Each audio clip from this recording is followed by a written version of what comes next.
$1 million chess piece found, Louis Chessman. 1. What is Louis Chessman? The Louis Chessmen, or Oud chessmen, are 78 12th century chess pieces, most of which are carved in walrus ivory.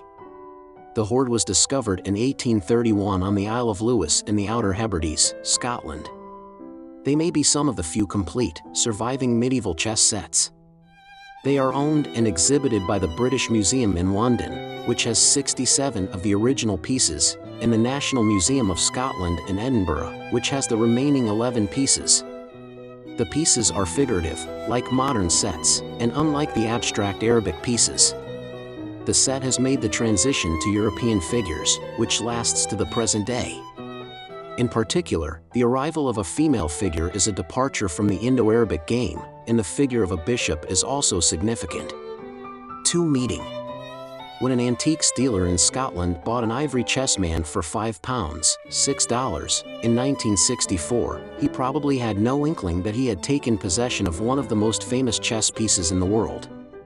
Stored in a drawer for 55 years, the Louis Warder, as the piece is known, could now fetch up to £1 million, $1.3 million, at auction after the late owner's family took it to Sotheby's auction house in London for assessment. The Louis chessmen were found on the Isle of Lewis in Scotland's Outer Hebrides in 1831, but the circumstances of their discovery are shrouded in mystery. With 93 pieces found, the majority carved from walrus ivory, the set was missing 1 knight and 4 warders. The leading theory about their origin is that they were carved between the late 12th and early 13th centuries in Trondheim, Norway, Sotheby's said in a press release. 3. It is part of a coercion. Of the 93 pieces discovered in 1831, 82 are in the British Museum in London, while 11 are in the collection of the National Museum of Scotland in Edinburgh. The new discovery is a 3.5-inch warder, a bearded figure with a sword in his right hand and shield at his left side. In modern chess, it would be the equivalent of a rook. It will be auctioned at Sotheby's London on July 2nd, the first time any of the Louis chessmen has been auctioned. A spokesperson for the family, which wishes to remain anonymous, said in a statement that the warder was catalogued in the antiques dealer's purchase ledger as Antique Walrus Tusk Warrior Chessman. From this description, it can be assumed that he was unaware he had purchased an important historic artifact, the spokesperson said. It was stored away in his home, and then when my grandfather died, my mother inherited the chess piece. 4. Magic meaning. My mother was very fond of the chessman as she admired its intricacy and quirkiness. She believed that it was special and thought perhaps it could even have had some magical significance.